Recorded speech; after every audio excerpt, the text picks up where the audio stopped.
사랑하는 다음 가족 여러분, 오늘 1월 18일 아침에 우리 예수님의 이름으로 문안 드립니다. 오늘도 예수님과 함께 동행하는 좋은 날, 복된 날 되시기를 바라겠습니다.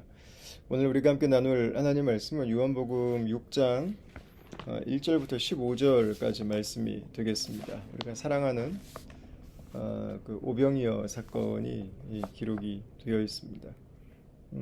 예수님을 따르는 많은 사람들과 함께 예수님께서 유월절에 행하신 그 사건입니다. 이 사건을 보게 되면 예수님의 제자들이 예수님을 섬기는 그 모습들이 나오고, 특별히 이 안드레가 한 아이가 가지고 있었던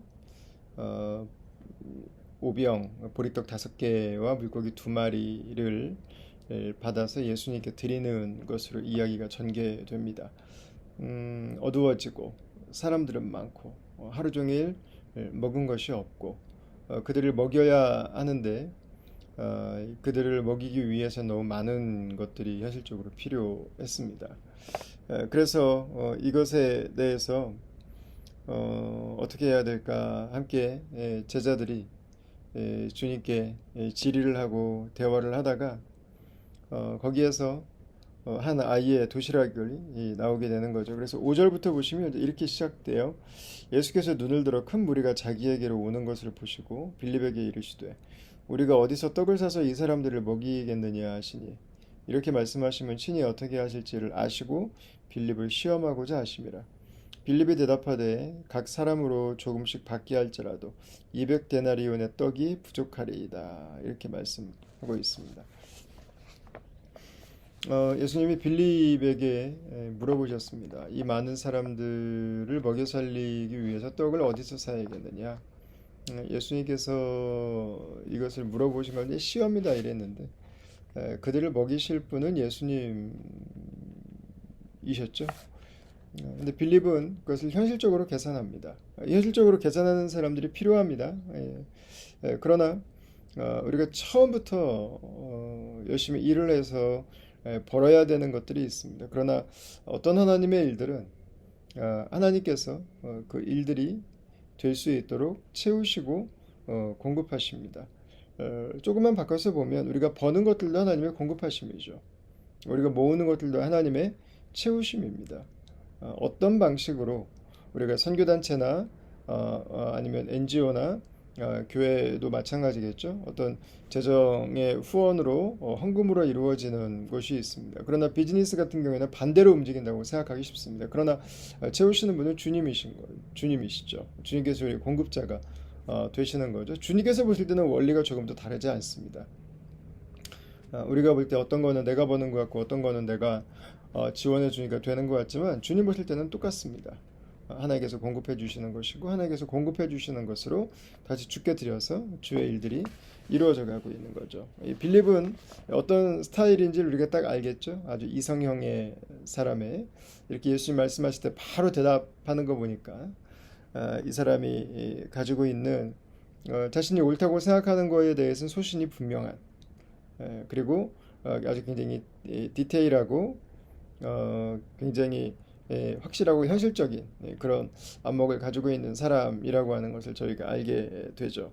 그때 이제 안드레는 예수님께 한 아이가 가지고 있던 도시락을 가지고 오게 됩니다.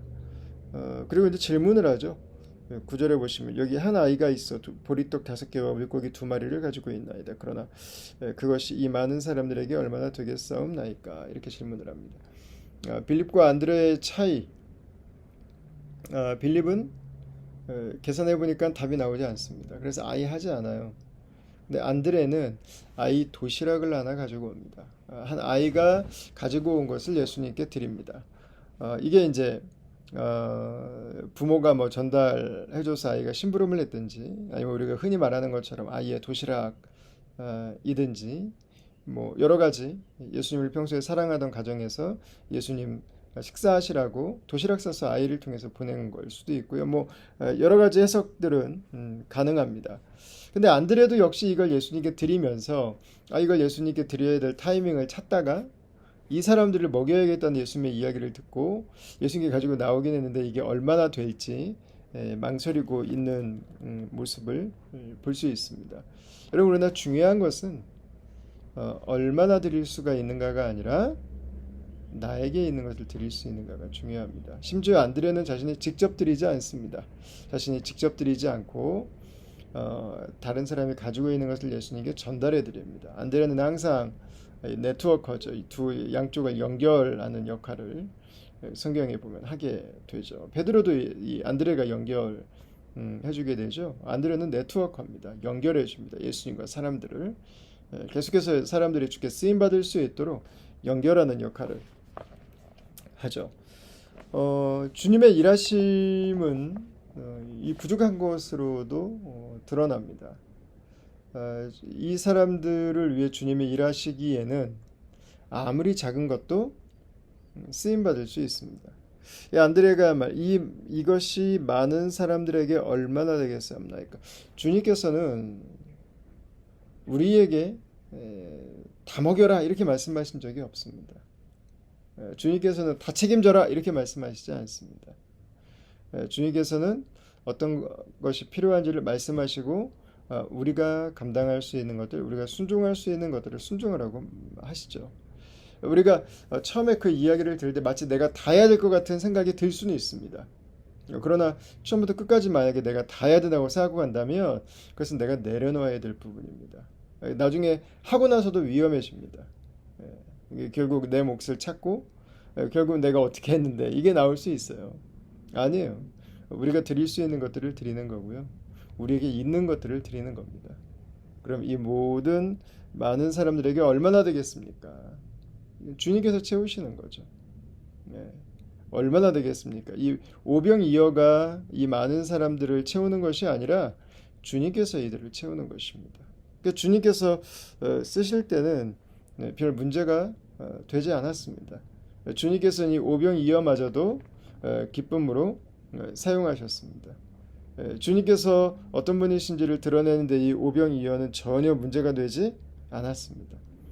사실 양으로 따진다면 귀족들의 곡간, 왕들의 창고 여러분 얼마나 많았겠어요. 근데 주님께서는 그 약탈하오라고 말씀하지 않으세요. 그들이 먹을 것을 주어야 된다고 강변하지 않습니다. 우리에게 있는 것을 나누기 원하시고 오병이어로 먹이시죠. 자, 그리고 나서 이제 10절 말씀해 보시면은요. 이 사람들이 앉아 있고 그리고 그 가지고 온 오병이어를 나누는 장면이 나옵니다. 여기 이 내용을 보면 섬기는 자들이 어떤 모습으로 섬겨야 될지가 잘 드러내고 있습니다. 자, 10절부터 제가 한번 읽겠습니다. 예수께서 이르시되 이 사람들로 앉게 하라 하시니 그곳에 잔디가 많은지라 사람들이 앉으니 수가 5,000명쯤 되더라. 그래서 예수께서 떡을 가져 축사하신 후에 앉아있는 자들에게 나눠주시고 물고기도 그들에게 그렇게 그들의 원대로 주시니라 그랬습니다. 전 여기서 가장 와닿는 부분이 원대로예요. 원대로. 원하는 대로 주셨다는 것입니다. 원하는 대로 주셨다. 주님께서 기도하시고 나서 제자들이 나눠주는데 그들이 원하는 대로 주었다. 오병이어 그거 5,000조각 뭐 여자와 아이들까지 하면 뭐 보통 2만 명 얘기하는데 그거 다 조그맣게 자르고 있으면 여러분 뭐 맛이나 볼 수 있겠습니까? 뭐 이게 뭐 기별이나 가겠습니까? 뭐 불가능한 일이잖아요. 넉넉하게 주죠, 넉넉하게. 여러분 이게 주님의 일을 하는 사람들의 마인드셋이죠. 주님께서 넉넉하시기 때문에 넉넉하죠. 우리가 가지고 있는 것이 오병이어밖에 없어도 난 이거밖에 없는데 이 갖고 뭘 하겠어. 그러면 아예 이거 뭐 5,000명, 2만 명 여러분 어떻게 나누겠어요? 그냥 다시 넣어버리지. 야 이거 불가능하다. 꺼내지 말자. 이렇게 되죠. 그러나 넉넉하게 주죠. 배부를 때까지. 그러니까 계속 나와요. 계속. 어떤 분들은 자기들 다 도시락 싸왔는데 아까우니까 숨기고 있다가 아이가 도시락 꺼내놓으니까는 미안해가지고 꺼냈다고 하는데 이 당시 사람들의 삶이 하루 한 끼를 못 먹는 것이 정상이었습니다. 하루 한 끼가 기본이었고요. 하루 한 끼 먹고 살았던 시대 사람들입니다. 이 이야기의 핵심은 이 사람들이 부끄러워서 도시락을 꺼낸 게 아니라 주님께서 이 오병이어를 풍성하게 하셨다는 것입니다. 사용하셨다는 것입니다. 그러니까 주님이 일하시는 것을 아는 사람들은 풍성해요. 그렇게 막 깨작깨작 막 이 덧잡게 막 하면서도 이게 될까 뭐 이렇게 하지 않아요. 넉넉하죠. 예. 지금 가지고 있는 것이 부족하지만 주님을 신뢰함으로 기도함으로 넉넉하게 섬기죠. 넉넉하게 풍족하게. 주님은 풍족하신 분이잖아요. 12절 보시면 그들이 배부른 후에 예수께서 제자들에게 이르시되 남은 조각을 거두고 버리는 것이 없게 해라. 주님은 환경오염을 막으시죠. 하심으로 이에 거두니 보리떡 5개로 먹고 남은 조각이 12바구니에 찼더라. 이렇게 말씀하고 있습니다. 하나님의 일하심은 풍족합니다. 풍성합니다. 넘쳐 흐르죠. 이 주님을 우리가 섬기고 있는 것입니다. 이 주님과 함께 우리가 섬기고 있는 것입니다. 그러니까 우리의 마인드셋도 이 풍성하신 주님에 걸맞게 섬길 수 있기를 바랍니다. 우리가 얼마를 가지고 섬기는가, 우리가 무엇을 가지고 섬기는가는 주님께 중요하지 않아요. 그러나 제자 주님을 섬기는 자들의 모습은 태도에서 나타납니다.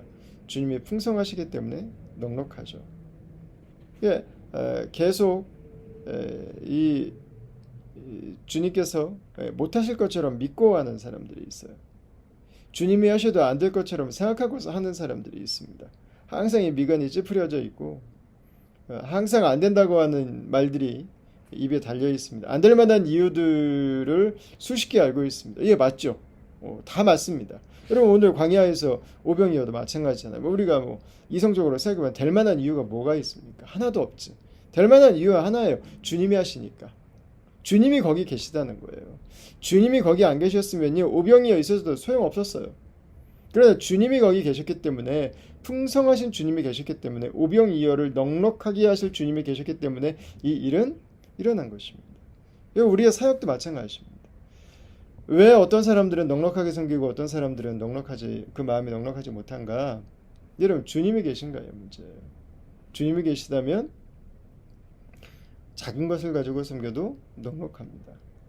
그냥 라면 하나를 끓여 먹어도 넉넉해요. 국수 끓여 먹으면서 같이 모여도요 넉넉합니다.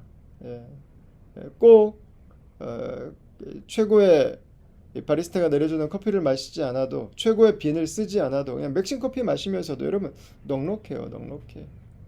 그게 사역자의 마음이죠. 그게 주님의 모습인 거죠. 여러분 자 올 한 해도 저와 여러분들이 주님 앞에 그렇게 섬기는 자들이 될 수 있기를 바랍니다. 교회적으로도 지금 이제 사역 함께 할 일들을 준비하고 있는데 여러분 그런 마음을 가지고 섬겼으면 좋겠어요. 넉넉함으로 풍성함으로. 교회만 사역하지 않잖아요. 가정을 섬길 때도 사역자의 태도로 여러분 이 마음을 주님께서 여러분들의 가정 가운데 부어주시기를 축원합니다.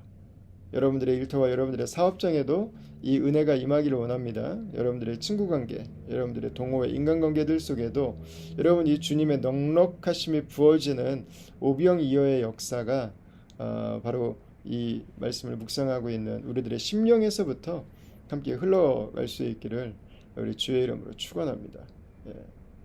안 되는 거 몇백 가지 봐야 소용없어요. 주님께서 계시면 되게 하시고 되는 것을 믿고 섬기면 하나님이 일하시는 것을 찬양할 수 있게 되죠. 감사할 수 있게 되죠. 그 은혜가 우리가 있는 모든 곳에 드러날 수 있게 되기를 바랍니다. 14절에 보시면 사람들이 얘기하죠. 이는 참으로 세상에 오실 그 선지자라 하더라. 당신이 우리를 구원으로 인도할 자이시군요. 그리고 15절에 보시면 그러므로 예수께서 그들이 와서 자기를 억지로 붙들어 임금으로 삼으시려는 줄 아시고 아마 그 선지자는 모세였을 가능성이 높습니다. 모세가 이스라엘 백성들을 이집트에서 출애굽하지 않습니까? 지금 로마의 그 식민지가 되어 있는 헬라의 식민지에서 로마의 식민지로 지금 식민지에서 식민지로 이어가고 있는 자신들을 구원해줄 모세와 같은 메시아. 안 그래도 모세는 광야에서 만나를 하나님의 능력에 의지해서 내렸는데 이분은 광야에서 지금 이 오병이어로 우리를 먹이고 있습니다. 우리의 먹을 것을 책임지는 우리의 먹거리를 책임지는 지도자. 당신이 우리의 정치 지도자, 경제 지도자, 군사 지도자, 종교 지도자가 되어달라고 지금 요청하고 있는 것입니다. 그러나 예수님께서 다시 산으로 홀로 가시게 되죠. 여러분 오늘 본문의 배경이 언제냐면 4절에 마침 유대인의 명절은 유대인이 유월절에 가까운 줄 알고 그랬어요. 유월절. 예수님이 이 땅에 오신 이유는 땅에 유월절 어린 양이 되시기 위해서죠. 이렇게 정치적이고 경제적인 해방이 믿음 안에는 뒤따릅니다. 그러나 예수님께서 이 하나의 헌신에서 이 땅에 살지 않으셨죠. 예수님은 죄로부터 우리를 구원하시기 위해 유월절 어린 양으로 이 땅에 오셨고 또한 구원받은 주의 백성들이 각 영역의 정치와 경제와 사회, 문화, 교육, 정부, 미디어, 언론 각 영역에서 그 영역들이 하나님의 이 구속의 역사를 드러내는 사명을 가지고 또한 부르심을 받은 거죠. 예수님께서 이 땅에 오신 이유는 유월절에 하나님의 어린 양으로 저와 여러분들을 구속하기 위해서였습니다. 그리고 오늘 본문은 이 오병이어 사건은 예수님께서 그 일을 행하시기 위해서 이 땅에 오신 구약의 만나를 내리셨던 하나님이신 것을 증거해주고 있습니다. 사랑하는 다한가족 여러분, 오병이어만으로도 예수께서 누구이신지를 드러내는 데는 부족함이 없습니다. 오병이어만으로도 주님의 손에 들린다면 충분합니다. 올 한 해 저와 여러분들의 섬김이, 올 한 해 저와 여러분들의 주님 앞에 드려지는 헌신들이 예수께서 누구신지를 드러내고 예수께서 이 땅 가운데 오신 그 귀한 목적을 우리가 세상에 소개하고 우리가 복음을 이 땅 가운데 증거하고 주의 다시 오심을 기다리는 주님의 종들로 우리의 공동체, 우리의 가정, 이 사회를 섬겨가는 축복되고 복된 그런 하루의 삶이, 그런 한 해의 삶이 될 수 있기를 바라겠습니다. 제가 잠시 한번 기도하겠습니다. 하나님, 우리를 위해 이 땅에 오신 예수님을 찬양합니다. 높여드립니다. 우리를 긍휼히 여기시고 우리를 풍성케 하시고 우리를 넉넉히 하시고 우리를 주와 동역할 수 있는 귀한 은혜로 이 특권의 자리를 인도해 주심을 감사합니다. 올 한 해 우리를 부르신 곳곳마다 주를 섬기게 하여 주시고 주의 넉넉하심이, 주의 풍성하심이 주의 백성들을 통해서 흘러가게 하여 주시옵소서. 열매 맺게 하여 주시고 아름답게 날마다 꽃피게 하여 주시옵소서. 감사하고 예수님 이름으로 기도합니다. 아멘. 여러분들의 가정에, 여러분들의 일터에, 또 우리 공동체에 주님께서 계십니다. 주님께서 함께 하심을 믿는 모습으로, 그분을 신뢰하는 모습으로, 그분을 섬기는 그분의 온전한 사역자들로 올 한 해도 저 여러분들의 세우신 자리를 살아가는 우리 다음 가족들이 될 수 있기를 주님의 이름으로 축원합니다. 여러분 오늘도 축복합니다. 감사합니다.